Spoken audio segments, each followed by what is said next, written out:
My girlfriend said, "My ex proposed 3 days ago." I said yes, not knowing I had spent that same lunch break comparing engagement rings. I could barely afford. I didn't ask why. 3 weeks later, I was behind the sound system at the exact party where it happened, and the first thing I sent through those speakers wasn't music. 3 days before she told me, I was standing in a jewelry store on my lunch break, comparing two rings I could not quite afford yet. I did not know the question I was building up. The courage to ask had already been answered by someone else, for someone else. Nobody tells you that the worst moment of your life is not the moment someone betrays you. It is the moment you understand you were just somewhere to stay while they decided who their real home was going to be. I did not say anything when she told me. But 3 weeks later, I was standing behind a sound system at the exact party where it happened, with a microphone already in my hand. Here is how I got there. My name is Daniel. I was 29, working as a freelance audio technician for events, mostly weddings and corporate parties, sometimes filling in on jobs for other AV companies when they needed an extra set of hands. Vanessa was 27, a corporate event coordinator at a different company in the same industry. That was how we met, on a job neither of us wanted to be working that Saturday. We had been together 2 years. Vanessa was the person in every friend group who smoothed things over before they became a problem. If a client complained about a centerpiece that was never her fault, she would quietly fix it herself, rather than let anyone feel embarrassed in front of a room full of people. She hated being the reason anyone felt small, even strangers, even for 10 minutes. There were two things I noticed before any of this happened. The first was the way she talked about her ex, Marcus, 4 years before me, always with a tone that sounded less like a memory and more like unfinished business. The second was a dinner she canceled with me 2 months earlier because Marcus's parents had invited her to something, and she said it would be rude to say no on short notice. I did not think much of either thing at the time. People keep old friendships. People feel guilty about things that ended badly. I told myself that twice in 2 years was not a pattern. It was just 2 evenings, and Vanessa had never once given me a reason to count anything. That Tuesday she came home later than usual, still in her work clothes, her coat still buttoned when she sat down across from me at our kitchen table. She did not take her shoes off first the way she always did. She just sat, hands flat on the table, and her face was doing something I had never seen it do before. The kitchen light was the only one on in the apartment. I could hear the refrigerator humming behind her, and somewhere outside a car alarm was going off 2 blocks over before it stopped. She kept her hands flat on the table like she needed something solid to hold onto, and when she finally looked up at me, her eyes were already wet. "I need to tell you something," she said, "and I need you to let me finish before you say anything." I nodded. I did not say a word. "Marcus's mom is dying," she said. "Stage 4, maybe a few months left. There was a family thing last weekend, his whole family, and his mom kept saying her one wish was to see him settled before she goes." Her voice was shaking now, but her hands had not moved from the table. He got down on one knee, in front of everyone, in front of her, and I panicked. I did not know what to do. I still had not said anything. I was waiting for the part that made this make sense. "My ex proposed 3 days ago," she said. And I said yes. The refrigerator kept humming. I remember that detail more clearly than almost anything else in this story, because it was the only sound in the room for several seconds after she said it. I was not angry yet. That came later. Right then I went quiet, and something inside me started measuring exactly what I was looking at, the way you measure a doorway before deciding whether something will fit through it. "You said yes," I repeated. It was not a question. I could not say no in front of a woman who has months left, Vanessa said. I could not be the reason she heard the word no on what might be the last good day she has. I was going to tell you. I was going to figure out how to undo it quietly, without hurting anyone. Her voice cracked slightly on the last word, but her eyes stayed fixed on mine, waiting for some sign of understanding. "When were you going to tell me?" I said, if I had not asked. She did not have an answer for that. She opened her mouth and closed it again, and I watched her realize, in real time, that there was no version of that sentence that ended well for her. I stood up from the table. I was not shouting. My voice came out flat and even, which I think frightened her more than yelling would have. "I need some air," I said. I walked out onto the balcony and stood there for a long time, looking at nothing in particular, while behind me I could hear her crying quietly at the table she had not moved from. 2 days later, I drove over to Mara's apartment to help her fix a broken softbox stand, something I had done almost every other weekend for the past 2 years. Mara was 31, a professional event photographer who booked private parties and family functions across the area, and we had known each other since before Vanessa, back when we both worked the same disastrous outdoor wedding that lost power twice. She noticed something was wrong the second I walked in. I was carrying the light stand like it had personally wronged me, setting it down harder than it needed to be set down. "Daniel," she said, looking up from the lens she was cleaning, "you are handling that stand like it murdered someone." I told her, in short, flat sentences, what had happened. She did not say anything dramatic. She just nodded slowly, the way she did when she was filing something away to think about later. "I just picked up a new contract this week," she said, almost as an afterthought, wiping down her lens cloth. "A family named Holt. Engagement party in 3 weeks. Big one, apparently." I did not react. I just heard the name land somewhere in the back of my mind and stay there, quiet, waiting for me to decide what to do with it. I finished tightening the bolt on the stand and said nothing else about it that night. I spent the next day confirming what I already suspected. A few minutes of searching told me Holt was Marcus's last name. The engagement party Mara had been hired to shoot was the same one Vanessa had said yes to, 3 weeks out, the formal celebration for family and friends. I did not tell Mara what I knew. I did not say anything to Vanessa either. We kept living in the same apartment for those first few days, careful and quiet around each other, like two people circling a hole in the floor neither of them wanted to mention out loud. I went to work. I answered her texts when she sent them, short and even, nothing in my tone for her to hold on to. Inside, I was already running the math on something I had not decided to do yet, but knew I was capable of doing. Mara asked me once if I wanted to come help her carry equipment for the Holt job, since she was short a hand that weekend. I said yes before I had even finished thinking about it. 3 weeks. I had 3 weeks to decide exactly who I was going to be in that room. Update 1. Saturday night, 7:30. The venue was a restaurant with a private garden room attached, string lights crossing the ceiling in tight rows, round tables draped in white linen with small clusters of baby's breath at the centers. The kind of room people rent when they want something that photographs well. Vanessa was standing near the small platform set up for toasts, champagne flute in hand, laughing at something an older woman was saying to her. She was near the center of the room, not the edges, which meant whatever happened next would happen in front of everyone, not in some quiet corner she could slip away from. Somewhere behind the building, in the loading area by the kitchen door, a van was parked with its back doors open, and someone was unloading a case of equipment onto a hand truck. Mara came through the back entrance first, camera bag slung across one shoulder, a second lens case in her other hand, moving with the kind of easy confidence she always had on a job, scanning the room the way she did before every shoot to find her angles.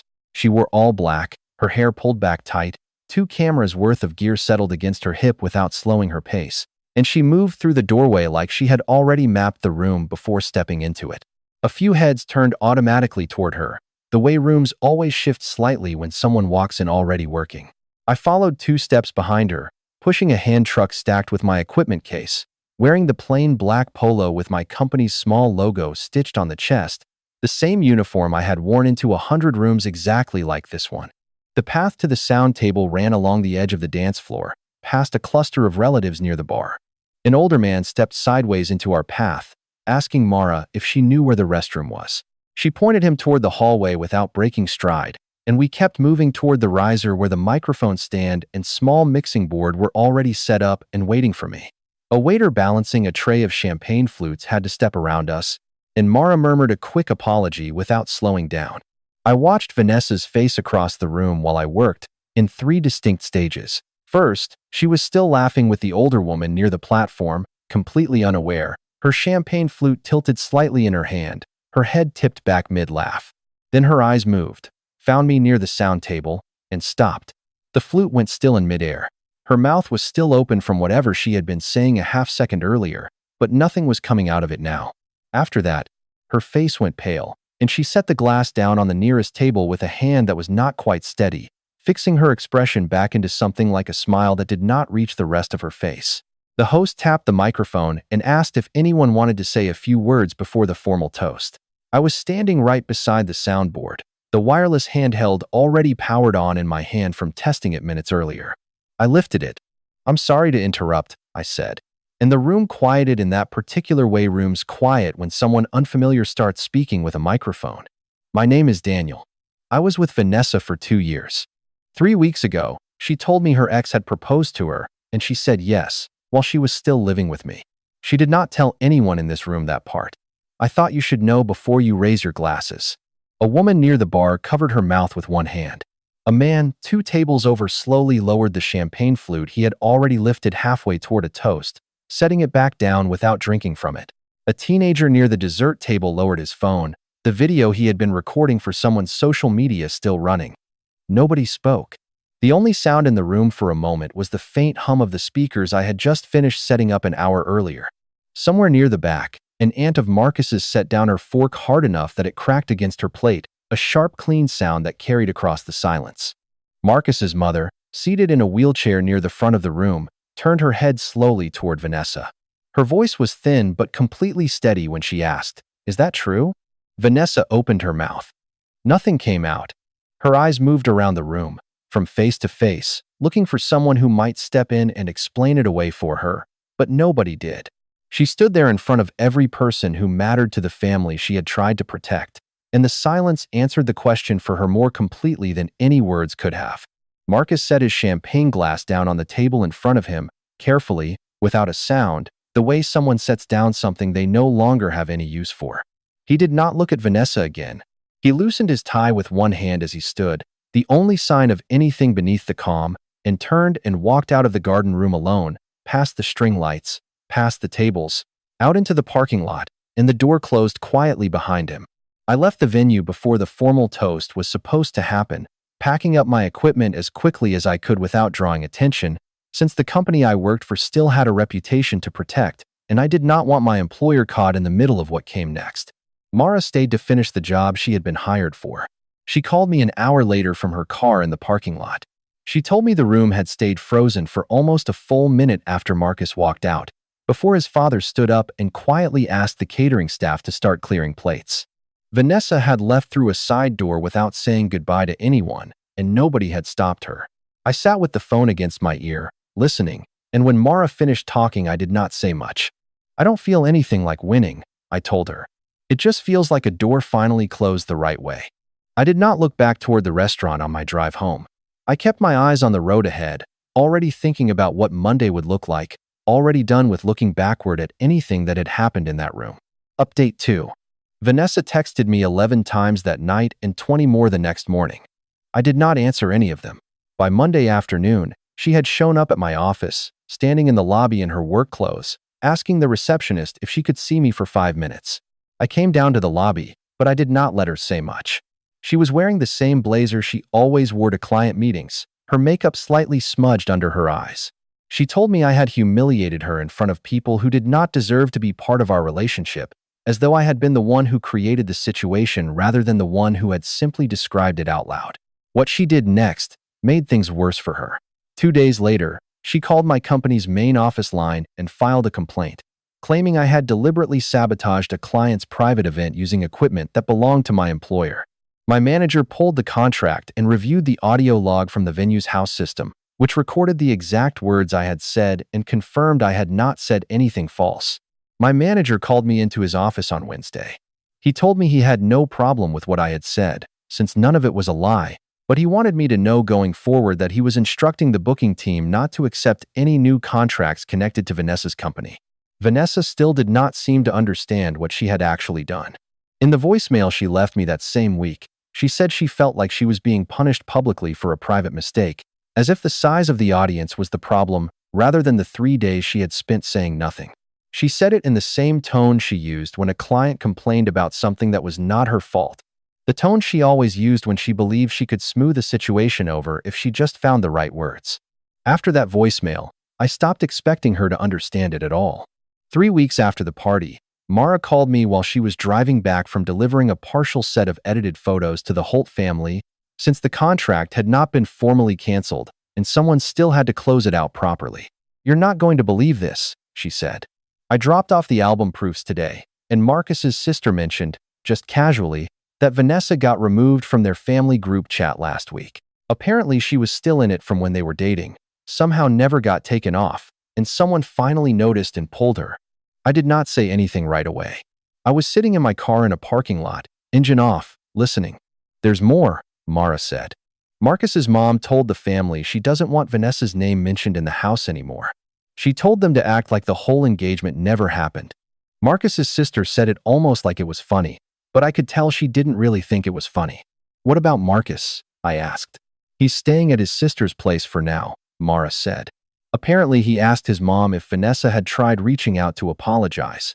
His mom just said she didn't want to talk about it and changed the subject to the flower arrangements for some unrelated event. I sat there for a moment, with the phone against my ear, the parking lot quiet around me, a shopping cart rolling slowly across the empty spaces, a few rows over, before it bumped against a curb and stopped. I did not say anything to Mara about what any of it meant, or what it might have looked like from where Vanessa was standing now. I did not need to say it out loud. Mara already understood it the same way I did, and neither of us said another word about it before she hung up. I started cooking for myself on Friday nights, something I had not done in 2 years, since Vanessa always had an opinion about what we should order instead. I bought a cast iron pan and burned the first 3 things I tried to make in it before I figured out the heat.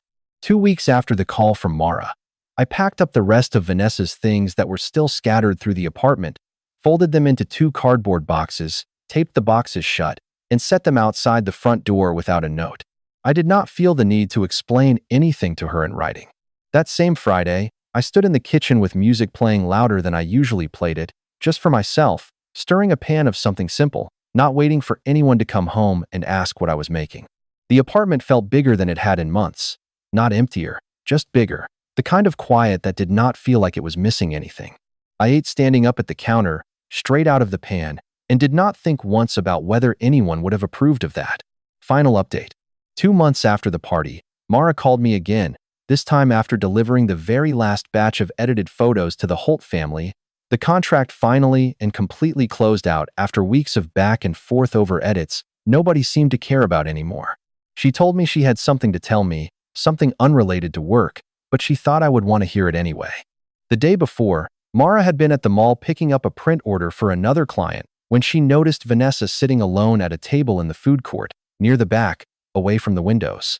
Vanessa was at a table built for 2, but only 1 tray of food sat in front of her, and most of it looked untouched. Her phone was face down on the table, and during the 10 minutes Mara watched from across the seating area, it never once lit up with a notification. She looked smaller than I remembered, Mara said. Not thinner, just smaller. Like she was trying to take up less space than usual. She kept glancing at the entrance every few minutes, like she was waiting for someone who wasn't coming.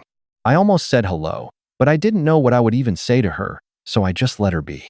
A mutual friend had mentioned something to Mara the week before, something Vanessa had apparently said out loud during a conversation that had nothing to do with any of this. Vanessa had said, quietly, almost to herself, "I just want someone to trust me again." She had chosen the family she thought would forgive her quietly over the one person who had already loved her without conditions, and now that very family was the one who would not say her name out loud in their own house anymore. I did not say much when Mara finished talking. I sat there for a moment, the phone warm against my ear, and felt something in my chest loosen slightly, in the way a muscle loosens after you finally set down something heavy you had been carrying for longer than you realized. "Thanks for telling me," I said. "You okay?" Mara asked, her voice a little careful, like she was not sure which version of me would answer. "Yeah," I said. "I think I actually am." We talked for a few more minutes about nothing important after that, about her next booking, about whether I wanted to help her carry equipment again that weekend. Neither of us brought Vanessa's name up again for the rest of the call, and I did not feel the need to. I run my own small audio contracting business now, separate from the company I used to freelance for, with 3 regular clients of my own already on the books. I designed a small logo myself, nothing fancy, just my initials inside a circle, and had it printed on a sticker that sits on the side of every speaker case I own. Mara and I still help each other out most weekends, fixing light stands, hauling cases, splitting the cost of gas on longer drives out to venues neither of us had worked before. We grab dinner afterward, sometimes, nothing planned, just whatever is open on the way home. Some Fridays I cook, sometimes badly, sometimes well, and I eat it standing at the counter with the music as loud as I want it. I am not wiser because of any of this. I do not have some lesson folded up neatly in my pocket to hand to the next person who asks how I am doing. I am simply the only one standing in that kitchen now, deciding for myself when the music gets to be too loud, and nobody else gets a vote.